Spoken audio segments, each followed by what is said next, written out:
ये पृथ्वी है। इस विशाल सा दिखने वाले ग्रह में हम और आप कहीं रहते हैं। यहीं लाखों लोगों ने जन्म लिया और अपना पूरा जीवन बिताया है। यहीं कई धर्म हुए, धर्म बनाने वाले भी हुए। यहीं पे कई राजा हुए, महर्षि हुए, फकीर हुए, पापी हुए, सबने जन्म लिया और अपना पूरा जीवन बिताया है। लेकिन ये विशाल सा दिखने वाला ग्रह पृथ्वी आखिर इस ब्रह्मांड की तुलना में कहाँ टिकता है।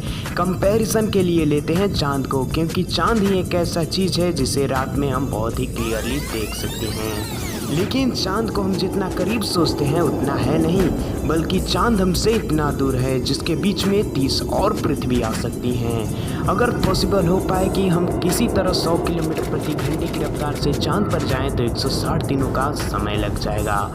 अब आप समझ गए होंगे ये तस्वीरें चांद से ली हुई हैं। काफ़ी पृथ्वी बड़ी दिख रही है, लेकिन ये विशाल सा दिखने वाला ग्रह मार्स से कैसा दिखता है, ये तस्वीरें स्पेस प्रो द्वारा ली गई हैं। ये डॉट दिख रहे हैं, यही हमारी पृथ्वी है। मार्स की हमसे औसतन दूरी 225 मिलियन किलोमीटर दूर है। इस समय कभी हमें मार्स पर जाना पड़े तो हमें चांद से 986 गुना लंबी दूरी तय करनी पड़ेगी। यहाँ तक कि मार्स से पृथ्वी पर रोशनी को भी पहुँचने में 20 मिनट का समय लग जाता है।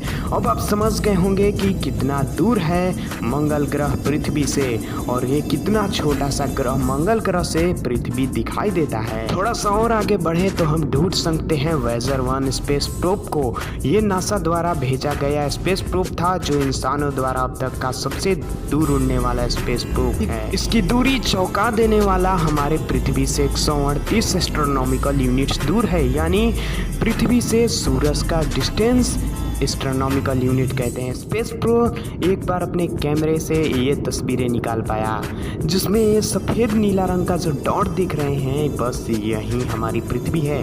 यहीं पे लाखों लोगों का घर है, यहीं पे हम भी रहते हैं। ये कितनी सी छोटी दिख रही है, लेकिन ये भी कुछ नहीं है। यदि हम सोलर सिस्टम से एक बार बाहर निकलते हैं तो पहुँचते हैं इंटरस्टेलर नेबरहुड में। यानी ये सब जो हमारे पड़ोसी हैं, सोलर सिस्टम के सब पड़ोसी हैं। लेकिन यहाँ पर हम दूरी एस्ट्रोनॉमिकल यूनिट से बढ़ के लाइट ईयर में नापेंगे। यानी एक लाइट ईयर उतनी जो एक वर्ष में एक लाइट दूरी तय करती है। जो हमारे पृथ्वी से सबसे निकटतम तारा है वो है 5 लाइट ईयर दूरी पर। यहाँ से थोड़ा आगे बढ़ते हैं तो हम देख सकते हैं अपने मिल्की वे गैलेक्सी को, जो 1 लाख लाइट ईयर दूरी में फैला हुआ है। मिल्की वे गैलेक्सी 10 करोड़ सितारों और 10 करोड़ प्लैनेट्स का घर है।